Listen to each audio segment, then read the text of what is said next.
তার জন্য আমাকে কোনো রকম চুলা ধরানোর কোনো ধানে বিস্কিট নিয়েছি, এগুলো গুঁড়া করে নিয়েছি ব্লেন্ডারে। তারপরে আমি গুঁড়া দুধ নিয়েছি, একদম ঠান্ডা করে নিয়ে তারপরে আমি দেখবেন যে টেক্সচারটা খুব সুন্দর হবে। একদম বাসায় র্যাপিং পেপার আছে, তারা র্যাপিং পাইনাপেল ফ্লেভারের ফ্রিজে আধা ঘন্টার জন্য রেখে দিই। হ্যালো এভরিওয়ান, আসসালামু আলাইকুম। সবাই কেমন আছেন? নতুন একটা ভিডিওতে আবার আপনাদেরকে স্বাগত জানাচ্ছি।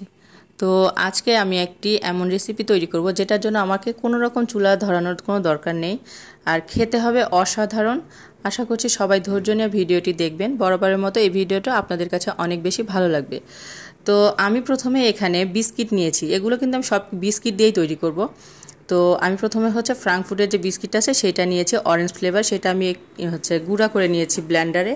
আর চকলেট ফ্লেভার আর অরেঞ্জ ফ্লেভার এগুলোও আমি গুঁড়া করে নিয়েছি। তারপরে আমি কিছু চিনি ব্লেন্ডারে গুঁড়া করে নিয়েছি। তারপরে আমি গুঁড়া দুধ নিয়েছি। তারপরে তো প্রথমে আমি যে পাইনাপেল ফ্লেভারের যে বিস্কিটটা নিয়েছিলাম সেইটা আমি নিয়ে সেখানে আমি একটু গুঁড়া দুধ দিয়েছি, আর পরিমাণ মতো চিনি দিয়েছি। মিষ্টির পরিমাণটা একটু কমই দিলে ভালো হয়, যেহেতু বিস্কিটেও মিষ্টিটা থাকে। তো সব কিছু দিয়ে আর আমি লিকুইড দুধ নিয়েছি, এটা রান্না করা দুধ, একদম ঠান্ডা করে নিয়ে তারপরে আমি অল্প অল্প করে দিয়ে মিক্সড করে নিতে হবে। অবশ্যই একটু তাড়াহুড়া করবেন না, খুবই অল্প অল্প করে দিয়ে মিক্সড করবেন, তাহলে দেখবেন যে টেক্সচারটা খুব সুন্দর হবে, একদম ডোয়ের মতো তৈরি হয়ে যাবে। তো এইভাবে কিন্তু আমি সবগুলা ডো তৈরি করে নিয়েছি। দেখতেই পাচ্ছেন একে একে সব ফ্লেভারের বিস্কিটগুলোকে আমি ডো আকারে তৈরি করে নিয়েছি।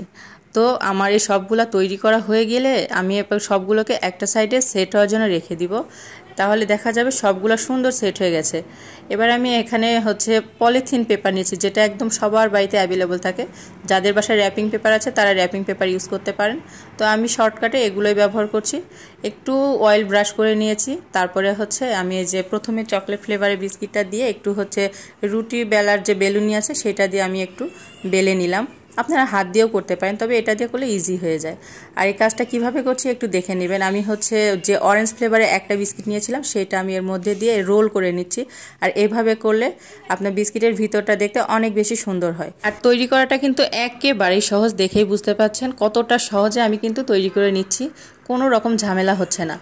এবারে আমি প্রথমে যে পাইনাপেল ফ্লেভারের বিস্কিটটাকে ইয়া করে রেখেছিলাম, দেখুন রুটির মতো একটা করে নিয়েছি। এটা কিন্তু অবশ্যই একটু বড় হতে হবে, তাহলে আপনার লেয়ারিংটা অনেক সুন্দরভাবে বোঝা যাবে।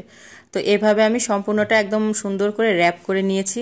নিয়ে এই পলিথিনে আমি এটাকে সুন্দর করে একদম মুড়িয়ে ডিপ ফ্রিজে আধা ঘন্টার জন্য রেখে দিব। দেখুন এভাবে রাখতে হবে, এটা কিন্তু আর এমনভাবে টাইট করে রাখবেন তাহলে এর ভিতরে কোনো বাতাস ঢুকতে পারবে না। তো এই তো আমার সম্পূর্ণটা কিন্তু একেবারে তৈরি হয়ে গেছে। এভাবে আমি একেবারে ডিপ ফ্রিজে রেখে দিয়েছিলাম আধা ঘন্টার জন্য। এ তো একেবারে তৈরি হয়ে গেছে। দেখুন এখন কিন্তু খুব শক্ত হয়ে গেছে, সুন্দর একটা সন্দেশের মতো একটা টেক্সচার চলে এসেছে। এবারে এটাকে আমি স্লাইস করে কেটে নিব। এটা আপনাদের ইচ্ছা মতো আপনারা যেমন খুশি তেমন কাটতে পারেন। আর এটা দেখতে যতটা সুন্দর আর এটা খেতেও কিন্তু অসাধারণ। আপনি যেটা বিস্কিট দিয়ে তৈরি করেছেন আপনি বুঝতেই পারবেন না। দেখুন ভিতরটা কতটা সুন্দর। আপনি চাইলে এখানে আরও যে কোনো বিস্কিট ব্যবহার করতে পারেন, আর অবশ্যই খেয়াল রাখবেন যেন এখানে ক্রিম বিস্কিটটা ব্যবহার করেন, তাহলে এটার টেস্ট অনেক বেশি ভালো আসে। আর একটা ক্রিমি টেক্সচারও চলে আসে। এটা দেখতে যতটা সুন্দর, খেতে কিন্তু তার থেকে অনেক বেশি মজা, একদম সন্দেশের মতোই খেতে হয়।